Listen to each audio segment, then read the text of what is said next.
माध्यमिक शिक्षा विभाग उत्तर प्रदेश की ऑनलाइन क्लासेस में आपका स्वागत है। प्यारे बच्चों, मैं डॉक्टर संजय कुमार, प्रधानाचार्य लाल बहादुर शास्त्री इंटर कॉलेज इगलास, आज आपको सामाजिक विज्ञान की कक्षा 9 के अंतर्गत भूगोल की पुस्तक समकालीन भारत के पहले अध्याय भारत आकार और स्थिति के बारे में चर्चा करेंगे। प्यारे विद्यार्थियों, किसी भी पाठ को समझने से पहले जरूरी है कि हम उसके बारे में पूर्व में क्या जानते हैं। प्यारे विद्यार्थियों, जैसा कि मैंने अभी आपको बताया कि आज हम भारत के आकार और स्थिति के बारे में चर्चा करेंगे, उससे पहले हमें क्या ज्ञान है ये जान लेना जरूरी है। यहां पर हमने ये 3 गोले बने हुए हैं आपके सामने।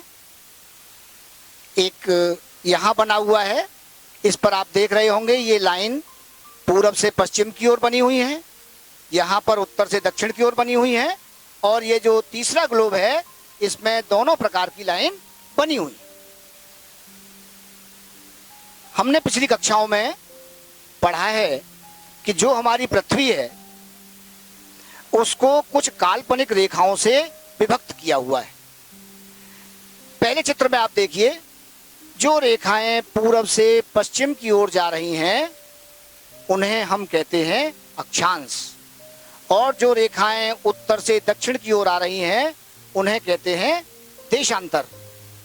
और जो तीसरा आपको जो गोला दिखाई दे रहा है उसमें इन दोनों रेखाओं का मिश्रण किया गया है।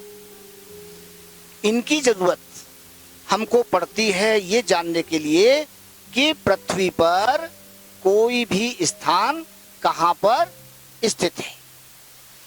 तो अब हम आगे बढ़ते हैं। हमको जैसे भारत की स्थिति के बारे में आज हमको अध्ययन करना है, तो हमको ये अंदाजा होना चाहिए कि भारत इस अक्षांश और देशांतर के हिसाब से कहां पर स्थित है। अब कैसे वर्गीकरण किया है यहां पर यह भी जान लेना जरूरी है। बिल्कुल मध्य की जो रेखा है जहां पर ये 0 लिखा हुआ है, और ये इसको हम बोलेंगे विषुवत वृत्त या भूमध्य रेखा। इसके ऊपर की ओर उत्तरी गोलार्ध और नीचे की ओर दक्षिणी गोलार्ध, इधर पश्चिम और इधर पूर्व, ये उत्तर होता है और ये दक्षिण। तो हम इसमें कोई भी स्थान कहीं पर स्थित है तो हम इसे 4 भागों में करके बड़ी आसानी से बता सकते हैं ना, कि ये यहां पर है या यहां पर है या यहां पर है या यहां पर। तो ये जब हमको जानकारी होती है, इसी के आधार पर हम किसी भी स्थान की स्थिति के बारे में जान सकते हैं। और ज्यादा अगर हम पृथ्वी को बेहतर समझें, ये जो पृथ्वी है हमारी, हमने जो काल्पनिक रेखाएं हैं अभी हम जिक्र कर रहे थे कि जो बिल्कुल मध्य में होकर के जाती है उसको कहते हैं विषुवत वृत्त या 0 अक्षांश। इसको ऊपर की ओर 90 डिग्री और नीचे की ओर जहां दक्षिणी ध्रुव है वहां 90 डिग्री में हमने विभक्त किया हुआ है। कैसे? उत्तर की ओर चलेंगे तो 23.5 डिग्री पर कर्क रेखा, और दक्षिण में 23.5 डिग्री पर मकर रेखा। 23.5 से ऊपर जहां पर ये 66.5 डिग्री का एक बंद बना हुआ है, इसी प्रकार से दक्षिण में 66.5 डिग्री पर। तो 0 से लेकर के 23.5 डिग्री तक के बीच के क्षेत्र को कहते हैं उष्णकटिबंध। 23.5 से लेकर के 66.5 डिग्री के क्षेत्र को कहते हैं उत्तरी शीतोष्ण कटिबंध, और 66.5 डिग्री से जहां पर सबसे ऊपर का बिंदु है उस क्षेत्र को कहते हैं उत्तरी शीत कटिबंध। और ठीक इसी प्रकार से दक्षिण की ओर अगर हम देखें तो 23.5 से 66.5 तक दक्षिणी शीतोष्ण कटिबंध, और 66.5 डिग्री से नीचे दक्षिणी शीत कटिबंध, और बिल्कुल नीचे दक्षिणी ध्रुव और बिल्कुल ऊपर उत्तरी ध्रुव। आज के इस अध्याय में हम क्या सीखेंगे? आज के अध्याय में हमको सीखना है भारत की भौतिक स्थिति और उसके आकार का अध्ययन करेंगे। साथ ही साथ भारत का विश्व के साथ जो संपर्क है उसका भी आज हमको अध्ययन करना है, और भारत के पड़ोसी देशों के बारे में भी आज हम यहाँ पर अध्ययन करेंगे। ये आज का हमारा जो विषय है, तो उसमें आगे बढ़ते हैं बच्चों। सबसे पहले चर्चा करते हैं भारत की स्थिति के बारे में। अभी हमने आपको पृथ्वी बताई, पृथ्वी में हमने आपको इधर बताया पूरब है, इधर पश्चिम है, ऊपर उत्तर है, नीचे दक्षिण है। तो जहां होकर के बीच की लाइन गई उससे ऊपर का क्या है? उत्तरी गोलार्ध। तो हमारा जो देश है वो उत्तरी गोलार्ध में स्थित है, और जो इसका मुख्य पोर्शन है, आप बिल्कुल नीचे देखिए, यहाँ जहाँ कन्याकुमारी है 8 डिग्री 4 मिनट से लेकर के ऊपर जहाँ पर हमारा ये कश्मीर का जो ऊपर का सबसे ऊपर वाला पॉइंट बनता है 37 डिग्री 6 मिनट तक ये दक्षिण से उत्तर की ओर फैला हुआ है। अब देशांतर के हिसाब से देखें तो जहां ये हमारा गुजरात है वहां पे 68 डिग्री 7 मिनट से लेकर के 97 डिग्री 25 मिनट अरुणाचल प्रदेश के पूर्व में जो है वहां तक ये फैला हुआ है। और हमने अभी रिकैप में देखा था, पूर्व ज्ञान में हमने देखा था कि 23.5 डिग्री ऊपर जहां से हमारी जो भूमध्य रेखा है उसके 23.5 डिग्री ऊपर कर्क रेखा जाती है। और प्यारे विद्यार्थियों, भारत के लगभग मध्य में होकर के ये कर्क रेखा गुजरती है। तो जहां होकर के ये कर्क रेखा गुजरती है, मैं इसको यहां पर आपको लाइन कर रहा हूं। ये देखो एक बिल्कुल सूत्र है, इसे आप याद कर लें। गरम छाछ पवित्रम।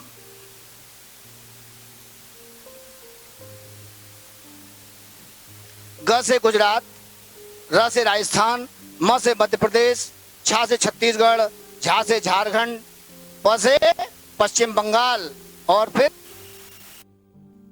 इस प्रकार भारत के 8 राज्यों से होकर के गुजरती। ये देखिए, ये आपके सामने एक मैंने पूरी पृथ्वी का एक ग्लोब यहां पे बनाया हुआ है। आप जानते हैं ऊपर क्या होता है? उत्तर, नीचे दक्षिण, इधर पूर्व और इधर पश्चिम। जो भूमध्य रेखा है ये, और एक देशांतर की मध्य रेखा ये, जिसे यामोत्तर रेखा भी कहते हैं। तो इस प्रकार से ये जो इसके ऊपर का उत्तरी गोलार्ध, नीचे का दक्षिणी गोलार्ध, तो भारत जो है वो उत्तर की तरफ हो गया। ये हमने पिछली बार उस आपको क्लियर कर दिया है। अब देखते हैं कि ये जो हमारा भारत है इसकी क्या स्थिति है। दुनिया को 7 महाद्वीपों में बांटा गया है। ये उत्तरी अमेरिका, दक्षिणी अमेरिका, अफ्रीका, यूरोप, ये एशिया, ये ऑस्ट्रेलिया, और 7वां है अंटार्कटिका। यद्यपि 6 महाद्वीप पर लोग रहते हैं, लेकिन 7वां महाद्वीप है अंटार्कटिका। भारत कहाँ है? भारत एशिया में स्थित है, और एशिया में भी इसकी जो स्थिति है वो आप देखिए, अगर हम एशिया को इस प्रकार से आप देखें तो बिल्कुल एशिया के पूरब से पश्चिम की ओर देखें तो मध्य में, और अगर उत्तर से दक्षिण की ओर देखें तो नितांत दक्षिण में भारत स्थित है। और समझते हैं भारत के आकार के बारे में। आकार क्या है? जिस भूभाग पर कोई भी देश स्थित होता है उसे आकार कहेंगे। तो भारत का जो क्षेत्रफल है वो 32.8 लाख वर्ग किलोमीटर, और अगर दुनिया के जो क्षेत्रफल के अनुपात के हिसाब से देखें, उसका हम प्रतिशत निकाल करके देखें, तो जो भारत का क्षेत्रफल है वो विश्व के क्षेत्रफल का 2.4% है। आइए थोड़ा सा चर्चा करते हैं कि कुछ देश भारत से बड़े हैं और अनेक देश भारत से छोटे।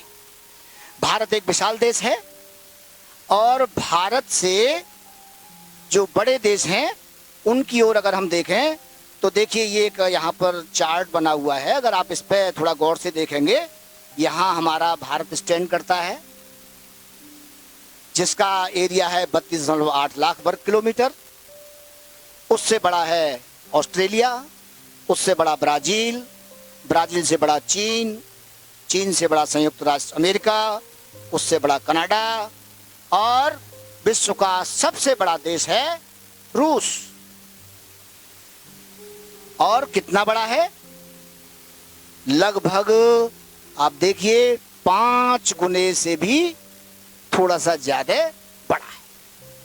तो हमें इस चित्र के माध्यम से ये समझ में आ गया कि भारत का क्षेत्रफल की दृष्टि से विश्व में 7वां स्थान है, और विश्व का सबसे बड़ा देश क्षेत्रफल की दृष्टि से रूस है।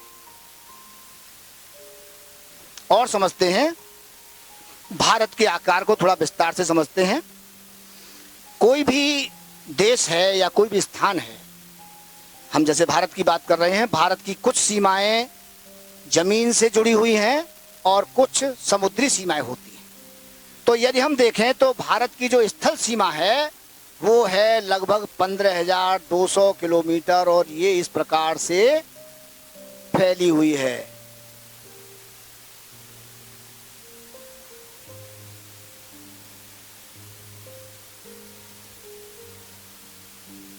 इसके साथ ही साथ जो इसकी समुद्री सीमा है वो आप ये देख रहे हैं, ये नीला समुद्र है।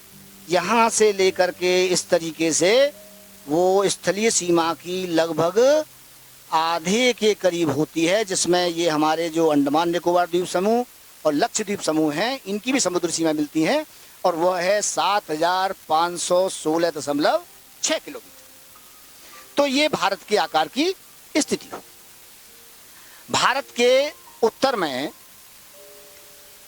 यहाँ से लेकर के यहाँ तक ये पूरी हिमालय की पर्वत श्रृंखला है, और ये जो हिमालय की पर्वत श्रृंखला है वो नवीनतम बलित पर्वत है।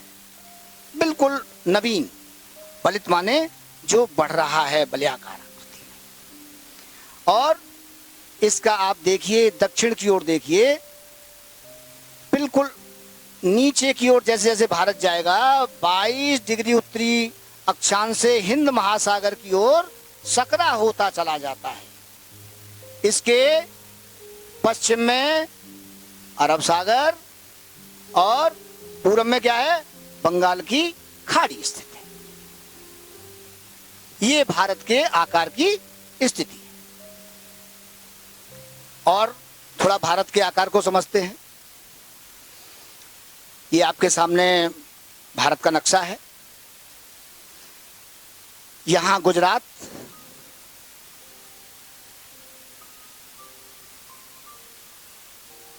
और यहां पर अरुणाचल प्रदेश। ये एक 82 डिग्री 30 मिनट पर एक लाइन गुजर रही है, जो भारत की मानक यामोत्तर रेखा मानी जाती है, जो उत्तर प्रदेश के मिर्जापुर नामक शहर में होकर के जाती है। एक जिज्ञासा आपके अंदर होगी, ये यामोत्तर रेखा क्या है, इसका क्या महत्व है, क्यों जाती है यहां होकर के। तो प्यारे विद्यार्थियों, यहां समझने की जरूरत है कि जो देशांतर होते हैं उनके माध्यम से समय का निर्धारण होता है। अरुणाचल में जब सूर्योदय हो जाएगा उसके 2 घंटे बाद सूर्योदय गुजरात के इस किनारे पर होगा। ये 2 घंटे का अंतर कैसे आ जाता है? अरुणाचल प्रदेश का 97 डिग्री 25 मिनट और यहाँ पर 68 डिग्री 7 मिनट। अगर हम इसमें से इसे घटाएंगे तो अंतर आएगा लगभग 30 डिग्री, और 1 डिग्री में 4 मिनट का समय में अंतर आता है। तो अगर हम 30 का 4 से गुणा करें तो कितना हो जाएगा? 120 मिनट। और 120 मिनट का अगर हम 60 का 1 घंटा, तो कै घंटे हो गए? 2 घंटे। इस प्रकार से अरुणाचल प्रदेश और गुजरात के समय में 2 घंटे का अंतर हो जाता है, लेकिन घड़ी एक ही समय बताएगी। क्यों?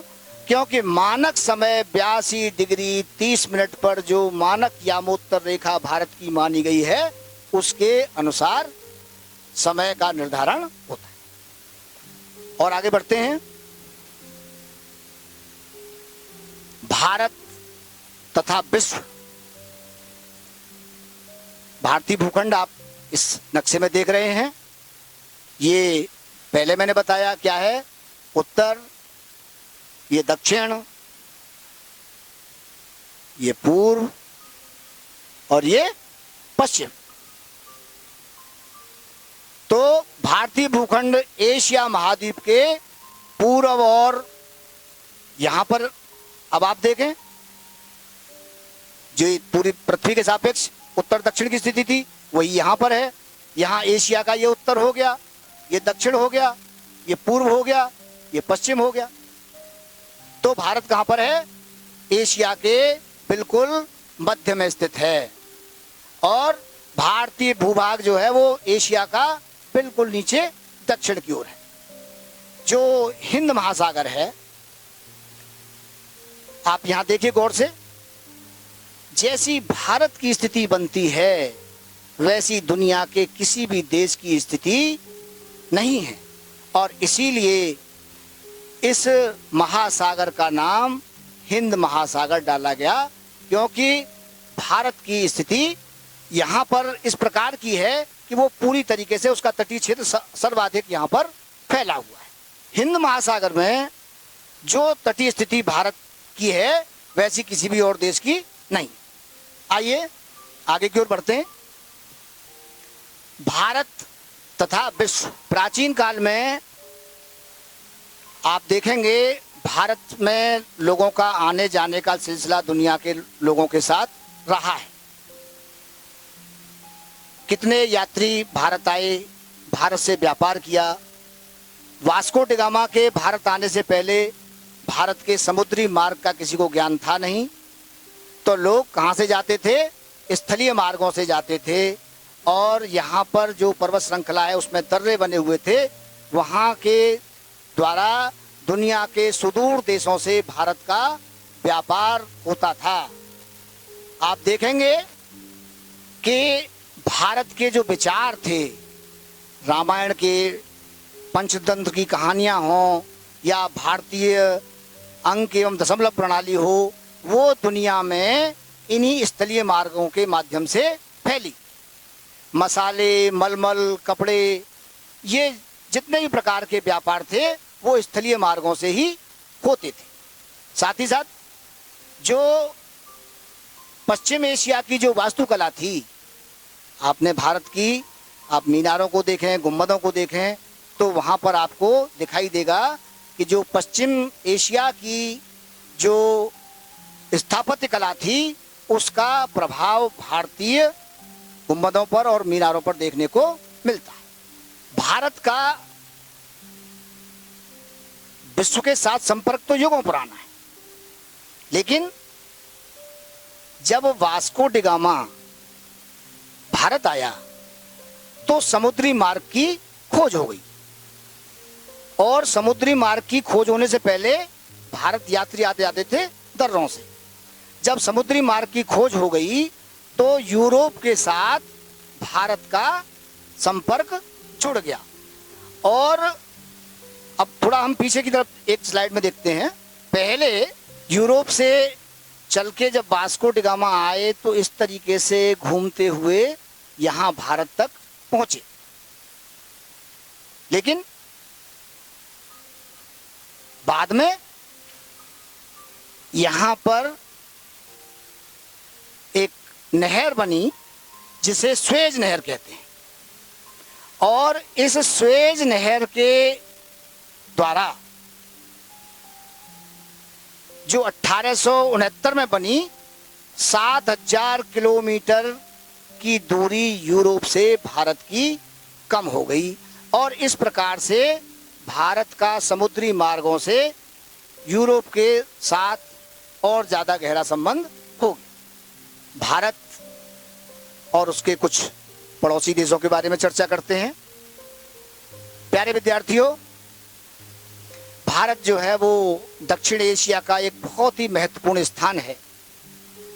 और भारत में 28 राज्य हैं और 9 केंद्र शासित क्षेत्र हैं।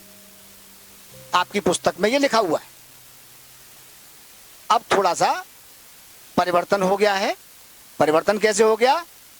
राज्य तो 28 है, लेकिन दमन और दीव और दादरा नगर हवेली को मिलाकर के जब एक कर दिया गया तो अब केंद्र शासित क्षेत्र हो गए 8 और राज्य हो गए 28।